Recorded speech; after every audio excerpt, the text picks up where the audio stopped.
ஒரு தடக்க சாமிஜிட்ட நானும் இவர் எப்பவும் அடிக்கடி போவோம் வருவோம் எல்லாம் செய்வோம். அப்ப ஒரு தடவை இவருக்கு ஆக்சிடென்ட் ஆயிடுச்சு. கை அந்த சாமில அந்த ராடு பறந்து ரம்ப மாதிரி கைய வெட்டிடுச்சு முழங்கையில.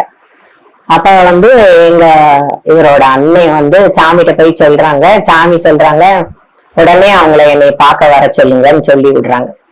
இங்க பெரிய கலைபரமாகி இவரை மதுரையில ஆஸ்பத்திரியில சேர்த்து இதெல்லாம் ஆபரேஷன் எல்லாம் பண்ணி இவரை படுக்க போட்டோம். எங்களுக்கு உங்க அண்ணன் சொன்னது தப்பா மெசேஜ் கொடுத்துட்டாங்க. சாமி எல்லாம் சுகமான பிறகு உன்னை வர சொல்லியிருக்காங்க அப்படின்னு சொல்லிட்டாங்க. நாங்க அந்த செல்வம் கிளினிக்ல மதுரையில இருக்கேன். அப்ப எனக்கு மனசு கேட்கல, இது நடந்தது எனக்கு தெரியாது. நான் தினம் லெட்டர் எழுதுனேன் சாமிக்கு. அங்க சாமி ஆஸ்பத்திரியில 18 நாள் இருந்தாரு. இவர் வச்சு பார்த்தாங்க. அந்த 18 நாளும் டெய்லி ஒரு லெட்டர் எழுதி அங்க மதுரையில போஸ்ட் பண்ணுவேன். சாமிக்கு அது போய்கிட்டே இருந்தது. அப்பதான் கேள்விப்பட்டுதான் இவங்க ஜாமோர மச்சான்ட்ட சொல்லி விட்டாங்களா என்னன்னு எனக்கு ஞாபகம் இல்ல. தப்பா எங்களுக்கு மெசேஜ் வந்துருச்சு. ஒரு 9 months 10 months கழிச்சு ஒரு மார்க்கெட் மாதிரி போட்டு டிராவல் பண்ற அளவுக்கு வந்த உடனே அங்க போனோம். போன உடனே சாமி சமீபர் வீட்டுல இருக்காங்க. அப்ப ஒரே கோவம் சாமிக்கு. நான் என்ன சொன்னேன், நீங்க என்ன கேக்குறீங்க, நான் உடனே என்கிட்ட வர சொன்னீங்களே அப்படின்னு சொல்லி கொஞ்சம் கோவமாத்தான் பேசினாங்க. ஒரு உட்கார வச்சு என்ன நடந்ததுன்னு கேக்குறப்ப இந்த மாதிரி ஒரு கேப் சாமி, நான் தான் அந்த மிஸ்டேக் பண்ணி விட்டுட்டேன், அந்த இடத்த அடைச்சிருக்கணும், நான் அடைக்காம விட்டுட்டேன் அப்படின்னு சொல்லி இவர் சொன்னாரு. அப்ப அதெல்லாம் கேட்டுட்டு அடிபட்ட உடனே நீங்க என்ன சொன்னீங்க, என்ன செஞ்சீங்க அப்படிங்கிறப்ப எனக்கு ரொம்ப பெயின்ஃபுல்லா இருந்தது சாமி. அந்த இடத்துலயே பெரிய இடம் சாமி இல்ல, நான் அப்படியே ஜம்ப் பண்ணி கூச்சி உங்க நாமம் தான் யோகிராம் சுரகுமாரா ரொம்ப லவுடா சொன்னேன். ஆனா அப்ப அத என் பேரத்தான் சொன்னீங்களா, அந்த பிச்சைக்காரன் பேரத்தான், வேற எதுவும் நினைப்பு இல்லையா அப்படின்னு கேக்குறாங்க சாமி. அப்ப இவர் சொல்றாரு, இல்ல சாமி நான் உங்க நாமம் தான் சொல்லி குதிச்சேன் வழியில, அதுக்கப்புறம் தான் எனக்கு ரஜினி பிள்ளை எல்லாம் ஞாபகம் வந்தது அப்படின்னு சொன்ன உடனே சாமி ஒரு மாதிரி ஆயிட்டாங்க. இந்த பிச்சைக்காரன் பேரையா சொன்னீங்க, இந்த பிச்சைக்காரன் நாமத்தையா சொன்னீங்க அப்படின்னு சொல்லி 2 தடவை கேட்டாங்க. ரொம்ப நெகிழ்ச்சி ஆயிட்டாங்க அப்பயே. அதுக்கப்புறம் நிறைய சொன்னாங்க, டிப்ஸ் கொடுத்தாங்க, இப்படி எப்படி இருக்கணும். இங்கேயும் பிசியோதெரப்பி நடந்தது. அந்த கை முழங்கை சரியாயிடுச்சு. பட் இந்த ரெஸ்ட் மூமெண்ட் இல்ல, அது ஸ்ட்ரெயிட்டாவே இருந்தது.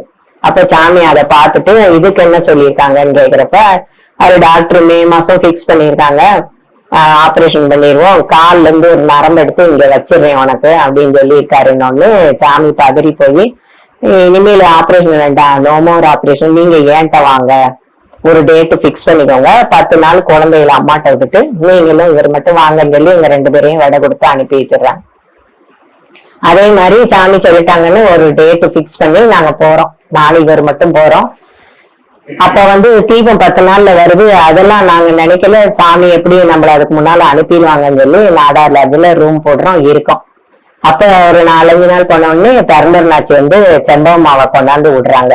கொண்டாந்து விட்டுட்டு அண்ணாச்சி போயிடறாங்க, காரும் போயிடுச்சு. அப்ப அம்மாவுக்கு கார் இல்ல. சாமி தினமும் அம்மா வருவாங்க, சுவாமிகிட்ட வருவாங்க.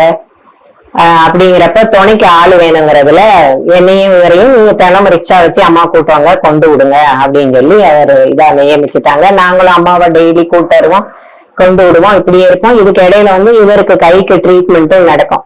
தினம் போன உடனே உள்ள அந்த அப்ப வெராண்டால தான் சந்திப்பு, சாமியோட சந்திப்பு வெராண்டால. இவரை 2 கையும் மேல தூக்கி இப்படி உட்கார வச்சிருவாங்க. அது 1 மணி நேரம் கிடையாது, 3 மணி நேரம் போல உட்கார்ந்துருப்பாரு. காலையில போனா அந்த மத்தியானம் லஞ்ச் டைம் வரைக்கும் அப்படி கையை தூக்கியே உட்கார்ந்துருக்கணும். சட்டையை கலத்திடுவாங்க, வெறும் பனியனோட சாமிக்கு எதுக்க உட்கார வச்சிருவாங்க. இப்படி தினம் நடக்கும். செம்பம்மா கூட இங்கிட்டு, செம்பம்மா கூட என் கூட பேசிக்கிட்டு இருப்பாங்க சாமி. அப்புறம் சிரட்டையில தண்ணி எடுத்து கையை இப்படி தொங்க விட வச்சு இந்த ஷோல்டர்ல இருந்து இவருக்கு ஊத்துவாங்க. அப்படி அப்ப இவர் சொல்லுவாரு, ஏதோ கலந்து இப்படி ஓடுற மாதிரி இருக்கு அப்படின்லாம் இவர் பின்னால சொல்லுவாரு. சாமி தண்ணி ஊத்தலாம், ஏதோ கலந்து ஓடுது எனக்கு அப்படின்னு. டெய்லி இந்த ஒரு ட்ரீட்மெண்ட் நடக்கும். அப்புறம் இந்த ரெஸ்ட் கிட்ட கிரேப்ஸ், ஆரஞ்சு தோல் எல்லாம் வச்சு இப்படியே தடவிக்கிட்டே இருப்பாங்க கொஞ்ச நேரம். இதெல்லாம் சைட் பை சைடா நடந்துகிட்டே இருந்தது. இப்படி ஒரு 4-5 நாள் போச்சு. தீபம் நெருங்க சிவாசி நாடார் லாட்ஜ்ல இருந்து நீங்க வெளியே போலாம், சிவாசி ஆளுகள்லாம் வரப்போறாங்கன்னு சொல்லி எங்களை வெளியேற்றிட்டாங்க. நாங்க வந்தா செம்பம்மா வந்து நான் சாமிகிட்ட கேக்குறேன், நீங்களை நான் கூட்டு போறேன் அப்படின்னு சொல்லி செம்பம்மா போய் சாமிகிட்ட பெர்மிஷன் கேக்குறாங்க. நானும் சுப்பையா மடத்துல இவங்களை பாத்துக்கிறேன் உடனே சாமி ஓகேன்றாங்க. அப்படியே எல்லாம் அங்க போயிட்டோம், சுப்பையா மடத்துக்கு நான் இவரும் போயிட்டோம். அங்க இதேதான் தினமும் அம்மா கூட ரிச்சால வருவோம். அம்மா வந்த உடனே சாமி வாசலுக்கு வந்தோடனே அம்மாக்கு ஒரே சிரிப்பு வந்துடும். ராஜு கைய தூக்கு உட்காந்து அப்படின்னு சொல்லி சிரிப்பாங்க அம்மா, சாமி இங்க வந்து சிரிப்பாங்க.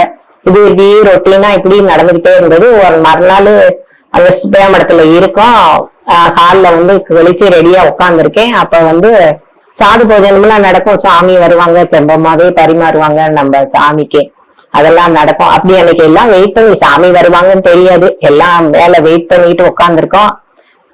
அப்ப வந்து அங்க இருக்க செம்பம்மாவோட சொந்தக்காரங்க எல்லாமே பெரிய பெரிய படிப்பு படிச்சவங்க, ஸ்காலர்ஸ் எல்லாம். அவங்க என்ன பேசுறாங்கன்னா, தமிழ்ல நண்டுக்கு போடுற நான் தான் இப்படி உச்சரிக்கணும், அது மேல புள்ளி வச்சா இன்னும் அப்படி உச்சரிக்கணும், கண்ணுக்கு போடுற 3 சொல்லி இன்னுன்னா இப்படி உச்சரிக்கணும் அப்படின்லாம் விழாவாரியா பேசிட்டு இருக்காங்க. நானும் மக்காட்டம் இது என்னடா இது, நமக்கு இவ்வளவு விவரம் ஒண்ணும் தெரியாதே அப்படின்னு சொல்லி ரொம்ப அதிசயமா அவங்க பேசுறத உன்னிப்பா காமிச்சுக்கிட்டே இருக்கேன். கொஞ்ச நேரம் கழிச்சு ஒரே தடப்படல சாமி வந்துட்டாங்க, மேல ஏறி வந்துட்டாங்க. அந்த உடனே எல்லாம் அசம்பிள் ஆகும் அந்த ஹால்லயே. ஆன உடனே சாமி உடனே என்னை குப்பையை எடுத்து வைக்கும். அப்பயே மனசுக்குள்ள உதறல் எடுத்துருச்சு, போச்சு நம்மள இன்னைக்கு மாட்ட போறாரு, நீங்க நம்மள ராமாயணம் சொல்ல போறாரு. மனசுக்குள்ள பிரார்த்தனை பண்ண ஆரம்பிச்சுட்டேன், வேண்டாம் சாமி என்னை விட்டுருங்க. ஆனா நடந்தது அதுதான். கொண்டு போய் பக்கத்துல உட்கார வச்சோன்னே இப்ப சொல்லுமா ராமாயணம்ட்டாங்க.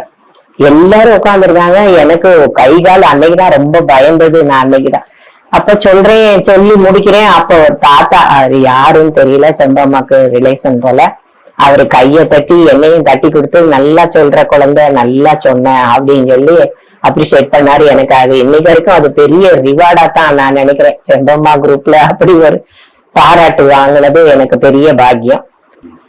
அப்ப செம்மம்மாவோட அப்படி ஒரு 10 நாள் இவருக்கும் ஒரு ட்ரீட்மெண்ட் நடந்த மாதிரி இருந்தது.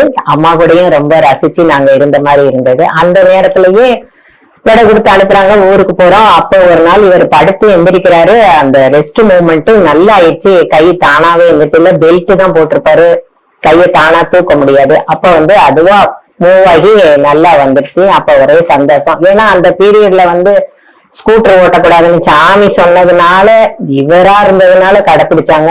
வருஷ கணக்கா சாமி சொல்லி ஸ்கூட்டரே ஓட்டல, எதுவுமே நீ ஓட்டக்கூடாது அப்படின்னு சொல்லிட்டாங்க. அப்புறமேட்டு ஒரு 10 மாசமோ ஏதோ கழிச்ச பிறகு நம்ம சிவாசி நாடா லாட்ஜில வச்சு நம்ம அண்ணாச்சி வந்திருந்தாங்க, சாரதாக்கா அண்ணாச்சி. சாரதாக்கா அண்ணாச்சியும் அக்கா வந்திருந்தப்ப அவரை மேல நின்று இவர் சைக்கிள், வாடகை சைக்கிள் எடுத்து இவர் ஓட்டுறத பாருன்னு சொல்லி நடேசன் ஆச்சி நின்று பார்த்தாங்க. சாமி சொல்லி இவரை சைக்கிள் கீழே ஓட்ட வச்சு திருவண்ணாமலையில. அதுக்கப்புறம் பெர்மிஷன் கொடுத்தாங்க சாமி இவரை ஸ்கூட்டர் ஓட்ட சொல்லி. அப்ப செப்பம் கிளினிக் போறோம், அவங்க டாக்டரையும் ஆச்சரியப்படுறாரு, நான் உனக்கு ஆபரேஷன் பண்ணுவோம்னு நினைச்சா நீயே கியூர் ஆக்கிட்டு வந்து நிக்கிறியான்னு சொல்லி அவருக்கு என்னதான் செஞ்சீங்க, இப்படி கை மூவ்மெண்ட் நல்லா ஆயிடுச்சுன்னு சொல்லி அந்த டாக்டரும் அதிசயப்பட்டாங்க. அப்படி ஒரு சந்தர்ப்பம் சாமி செம்பம்மா கூட பிளஸ் இவருக்கும் ஒரு ட்ரீட்மெண்ட் நடந்த மாதிரி ஒரு பாக்கியம் எங்களுக்கு கிடைச்சது.